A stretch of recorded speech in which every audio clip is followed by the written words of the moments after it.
सुमित और उसका पूरा परिवार पास के जंगल से लकड़ियां काटकर गांव के बाहर बड़े बड़े फर्नीचर की दुकान में जाकर बेचा करता था। ऐसे लकड़ी देने दुकान जाता है तो वो काफी देर तक बेटी पूजा से बात कर रहा होता है। मैं तो कहती हूँ कि तुम रोज लकड़ियाँ देने के लिए आया करो इसी टाइम। एक दिन तुम नहीं आते तो मुझे तुम्हारी फिक्र होती है। फिक्र किस बात की, मैं बिल्कुल सही हूँ, मुझे क्या होगा। पूजा मैडम किसी भी दूसरे पार्टी के बंदों से प्यार से बात भी नहीं करती और इसकी इतनी फिक्र करती हैं। जरूर दाल में कुछ काला है, मुझे मालिक को बताना होगा। पूजा और सुमित एक दूसरे को पसंद करते थे और इसका शक अशोक को हो जाता है। अब सुमित के वहां से जाते ही अशोक विनोद लिविंग हॉल में बैठे विनोद और शोभा को सुमित और पूजा के बीच चल रही बातें बताता है। मालिक, अभी मौका है, पूजा मैडम की मंगनी करवा दीजिए। मैंने उन्हें देखा है, वो उस गरीब लकड़ी बेचने वाले की बहुत फिक्र करती हैं। हो ना हो इन दोनों के बीच में कुछ तो चल रहा है। भैया जरा सोच समझ कर बोलो, मेरी पूजा किसी गरीब को पसंद नहीं कर सकती। जरूर आपको कोई धोखा हुआ है। नहीं शोभा, अशोक सही कह रहा है। मुझे भी कई बार शक हुआ है। वो लड़का तभी हमारी दुकान पर आता है जब पूजा होती है, और पूजा उस दुकान के अलावा और कोई दूसरे शोरूम भी नहीं संभालना चाहती। तुम जाओ, मैं कुछ करता हूँ। जब विनोद को इस बारे में पता चलता है तो उसको अपनी बेटी पर बहुत। वहीं सुमित अपने भाई और पिता के साथ जंगल में लकड़ियां काटकर पेड़ पर बांस की सीढ़ी पर चढ़ते हुए एक छोटे से पेड़ घर में कटी हुई लकड़ी रख रहा होता है। कल का मौसम पता नहीं कैसा हो। अच्छा हुआ जो हम लोगों ने आज ही ज्यादा मात्रा में लकड़ियां काट ली। कल गांव के बाहर बेचने में आसानी होगी। यह तो तूने बिल्कुल सही कहा दिवाकर, और सबसे अच्छी बात तो यह है कि सुमित के कहने पर हमने पेड़ पर अपना छोटा सा पेड़ घर बना दिया। अब बारिश भी होगी तो भी हमारी लकड़ियां गीली नहीं होंगी और ना ही हमें कोई नुकसान होगा। पापा, रात हो गई है, बारिश किसी भी वक्त हो जाएगी। अब हमें घर चलना चाहिए। भाभी गर्भवती हैं, सब घर पर हमारा इंतजार कर रहे होंगे और मुझे आज आप लोगों को कुछ बताना भी है। सुमित की बात सुन गाड़ी लिए घर आ जाते हैं और फिर अभी अपने किराए के मकान में चटाई पर बैठकर खाना खाते हैं। और उसी दौरान सुमित सबको पूजा के बारे में बताता है। जब घर वालों को पूजा के बारे में पता चलता है तो वो लोग सुमित को समझाने की कोशिश करते हैं। बेटा, तुझे जिससे शादी करनी है तू कर, पर उस अमीर घर की लड़की को छोड़ दे। वो अमीर घर की लड़की हम गरीबों के घर कैसे रहेगी। हाँ भैया, माँ बिल्कुल सही कह रही है। वो मखमल के बिस्तर पर सोने वाली हम लोगों के साथ जमीन पर कैसे सोएगी। हमारा 2 कमरे के मकान में। माँ, पूजा को मेरे बारे में सब पता है और उसने कहा है उसे कोई दिक्कत नहीं है। वो मेरे साथ सूखी रोटी खाकर भी खुश है। घर वालों के समझाने पर भी सुमित नहीं मानता, जिस वजह से घर वाले शांत हो। अगले दिन जब पूजा अपनी फर्नीचर शॉप पर जाने के लिए तैयार होती है तो उसके पिता उसके कमरे में आकर उससे कहते हैं, बेटी आज तू रहने दे, मैं दुकान पर जा रहा हूँ। दरअसल कुछ नई पार्टी आने वाली है दुकान पर, तो जवान बेटी का इतने आदमियों के बीच में रहना मुझे सही नहीं लग रहा। तेरे पापा बिल्कुल सही कह रहे हैं। एक ही दिन की तो बात है, आज ही रुक जा। अपने माता पिता के काफी बोलने पर पूजा घर में ही रुक जाती। जब सुमित लकड़ियां बेचकर दुकान आता है तो वो पूजा को न देखकर उसके बारे में नौकरों से पूछता है। दुकान पर पूजा मैडम नहीं है? तुम्हारी पूजा मैडम तो नहीं है, पर उसका बाप है। क्यों बे, तुझे क्या लगा तू मेरी मासूम भोली बेटी को अपने प्यार के जाल में फंसा लेगा और मैं अपनी बेटी की शादी तुझ जैसे गरीब से कर दूंगा? मेरे जीते जी मेरी बेटी तेरे घर की बहू कभी नहीं बनने वाली। अभी मौका है, मेरी बेटी को छोड़ दे। हम दोनों एक दूसरे को बहुत पसंद करते हैं, मैं उसे नहीं छोड़ सकता। अगर मैंने उसे छोड़ दिया तो वो जीते जी मर जाएगी। अगर तूने मेरी बेटी को नहीं छोड़ा तो हम तुझे जीने लायक नहीं छोड़ेंगे। इतना बोलकर गुस्से में आकर विनोद अशोक के साथ मिलकर सुमित की काफी पिटाई कर मरी हालत में उसे उसके घर भिजवाती। तरह 3-4 दिन बीत जाता। रोज दुकान पर सुमित का इंतजार करती है, पर जब सुमित नहीं आता तो वो परेशान हो जाती है और वो शॉप में अशोक को अपने पिता से फोन पर बात करते हुए सुन लेती है। हाँ मालिक, मेरी नजर मैडम पर ही है, वो दुकान में ही है, पर क्योंकि कुछ दिनों से वो गरीब दुकान नहीं आया इसलिए मैडम काफी परेशान है। इसका मतलब पापा को मेरी और सुमित के बारे में पता चल गया, इसीलिए उन्होंने उस दिन मुझे दुकान नहीं आने दिया। सुमित की तबीयत ठीक तो है। जब अशोक विनोद से फोन पर बात कर रहा होता है तो इसी का फायदा उठाकर पूजा दुकान से सुमित के घर पहुंचती है, जहां सुमित के शरीर में पट्टी बंधी थी और उसकी भाभी उसे दवाई दे रही थी। उसकी बहन खाना बना रही थी तो वहीं उसकी माँ झाड़ू लगा रही थी। तुम ही हो ना पूजा? तुम्हारे ही पिता ने मेरे देवर की ये हालत करी है। हम गरीब लोग जंगलों में जाकर लकड़ियां काटते हैं और उन्हें दुकान दुकान बेचकर अपनी रोजी रोटी कमाते हैं। पर जब से देवर जी की ऐसी हालत हुई है वो कोई काम नहीं कर पा रहे। हमारा घर कैसे चल रहा है हम ही जानते हैं। मैं नहीं जानती थी कि पापा को हमारे बारे में पता चल गया है, पर अब मैं तुम्हारे बिना नहीं रह सकती। मैं उस घर नहीं जाऊंगी, मुझे यही रहना है। नहीं पूजा, तुम उनकी इकलौती बेटी हो। अगर उन्हें यह पता चलेगा कि तुम यहाँ मेरे पास आ गई हो तो पता नहीं वो कौन सा कदम उठाए। हम पूरी कोशिश करेंगे तुम्हारे परिवार को मनाने की। अभी तुम घर जाओ, अब मैं पहले से बहुत बेहतर हूँ।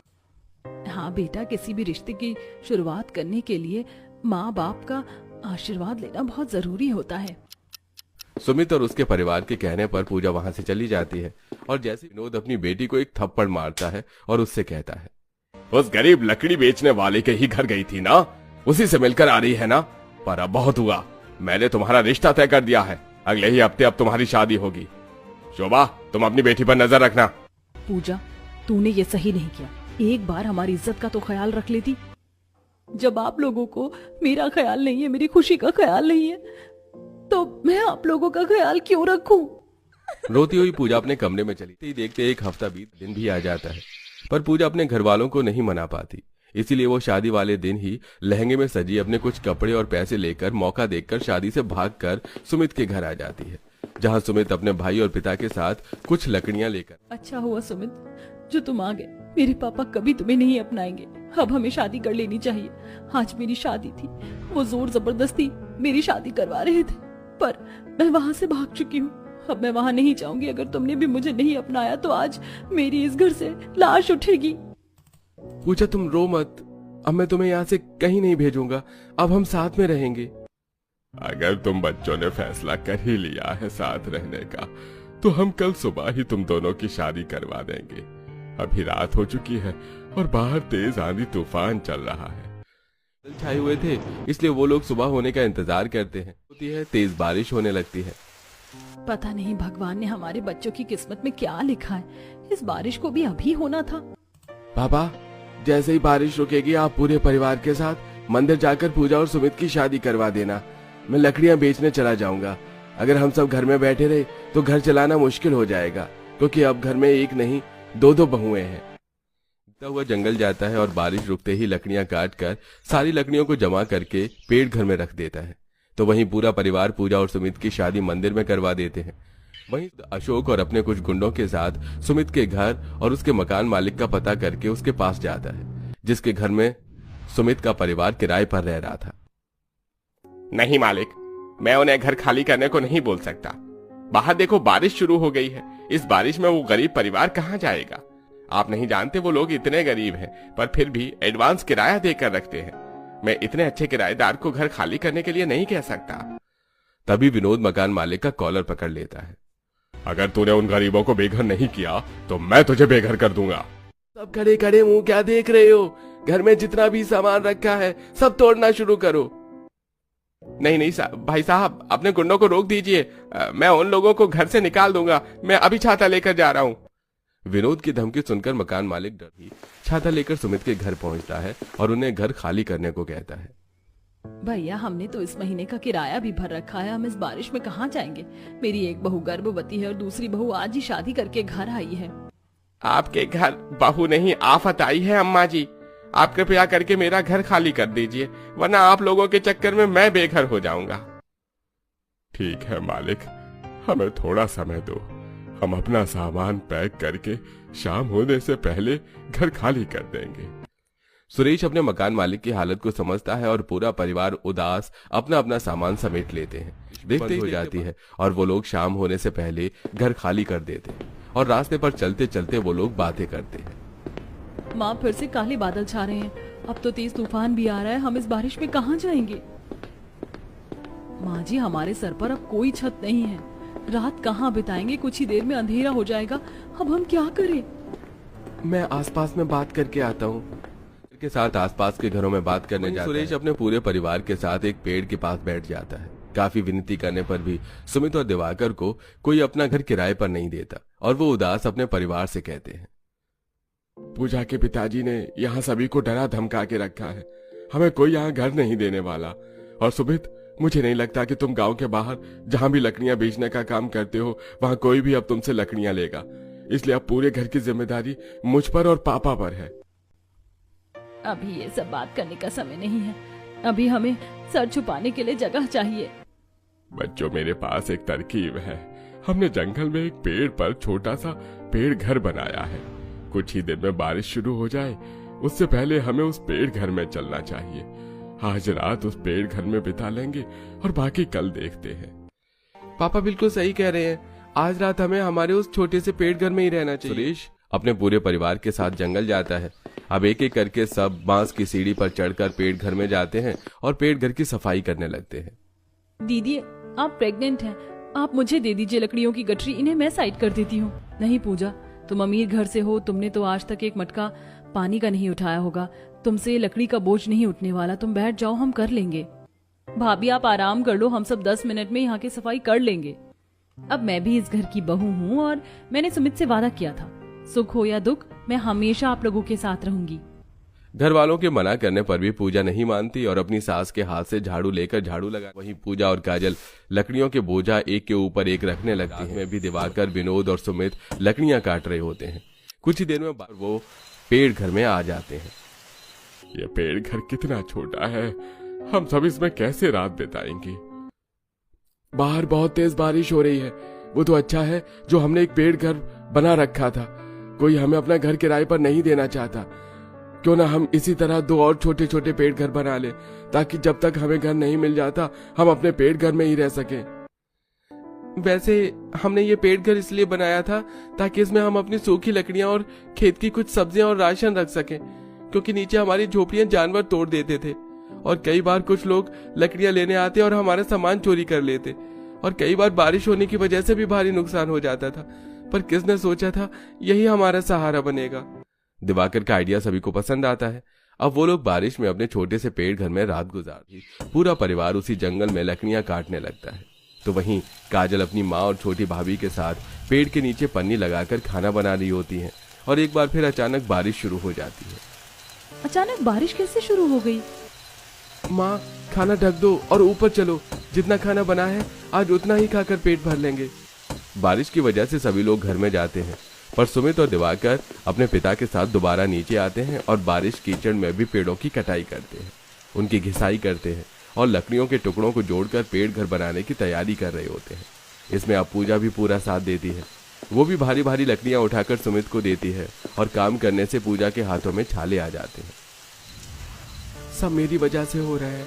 कहाँ तुम अपने मायके में रानी बनकर रहती थी और यहाँ तुम्हारी वजह से कुछ नहीं हुआ, इन सब की गुनाहगार तो मैं हूँ। मेरे पापा ने हम लोगों को बेघर कर दिया और आज ये नौबत आ गई कि हमें पेड़ घर बनाना पड़ रहा है। बस कुछ दिन की और मेहनत है, फिर हमारा पेड़ घर बनकर तैयार हो जाएगा। पूजा न तो खुद हिम्मत हारती है और न ही सुमित को हार मानने देती है। इसी तरह कुछ दिन बीत जाते हैं और वो लोग अपना पेड़ घर बनाते हैं। एक पेड़ घर जो बना हुआ था उसमें उन्होंने रसोई बना ली थी और बाकी बने 2 घर में उन्होंने रहने का इंतजाम किया, जिसके बाद पेड़ घर में ही खाना बनाकर एक साथ सब खाते हैं। भले ही पेड़ घर है पर अपने घर में कितना सुकून मिल रहा है। मुझे तो अपना ये पेड़ घर भी प्यारा लगा। सब लोग कितने खुश हैं, पर इन लोगों को आज मेरी वजह से पेड़ घर में रहना पड़ रहा है।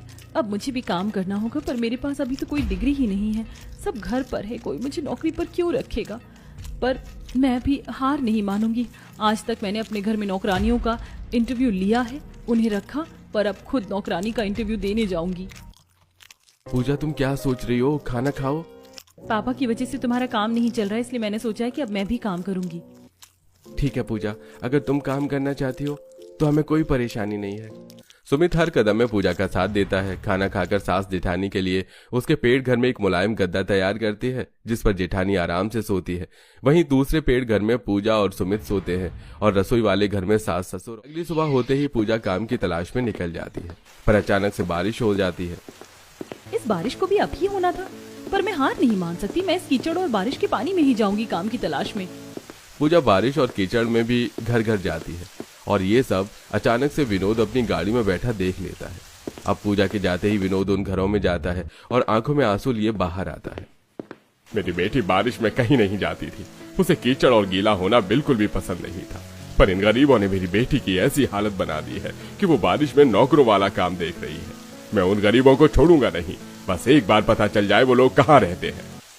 अपनी बेटी की ऐसी हालत देख विनोद और सुमित के परिवार से नफरत करने लगता है। अब जैसे ही विनोद अपनी गाड़ी लेकर वहां से जाता है, उसे रास्ते में सुमित दिखता है और वो गाड़ी से उतर सुमित का कॉलर पकड़ लेता है। क्या हालत बना दी है मेरी फूल सी बच्ची की तुमने। अब तो मुझसे नौकर वाला काम करवाओगे। पीछे से पूजा आती है। बस करो पापा, आपकी इन्हीं हरकतों की वजह से मुझे इतना बड़ा कदम उठाना पड़ा और मैं सुमित के साथ बहुत खुश हूँ। मुझे वो ऐशो आराम नहीं चाहिए जहाँ मैं घुट घुट के जीऊं। आपको क्यों समझ में नहीं आ रहा कि आपकी बेटी गरीब घर में बहुत खुश है। वहाँ सब मुझे पलकों पर बिठा के रखते हैं। चलो सुमित। अगर ये तुझे पलकों पर बिठा के रखते तो तू नौकरी की तलाश में न भटक रही होती। पर फिक्र मत कर मेरी बेटी, तुझे तो मैं इससे दूर करके ही रहूंगा और तेरी जिंदगी भी संवारूंगा।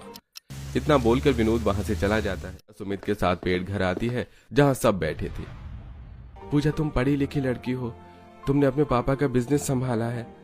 मैं तुम्हें लोगों के घरों में काम करते हुए नहीं देख सकता।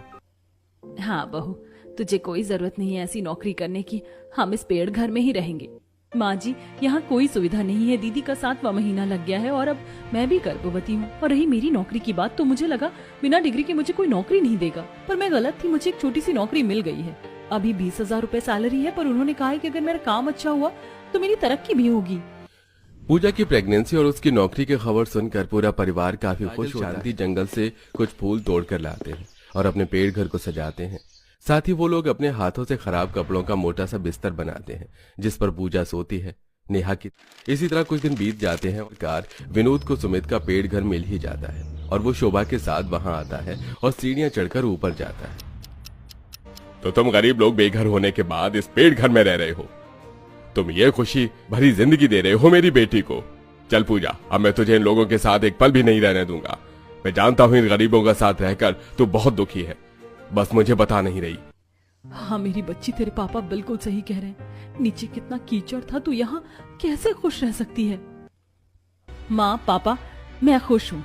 आपको मेरा सजा हुआ पेड़ घर नहीं दिख रहा? मेरा इतना मोटा बिस्तर नहीं दिख रहा? ये सब मेरे ससुराल वालों ने मेरे लिए किया है। मैं इतनी खुश हूँ कि मैं आपको बता नहीं सकती।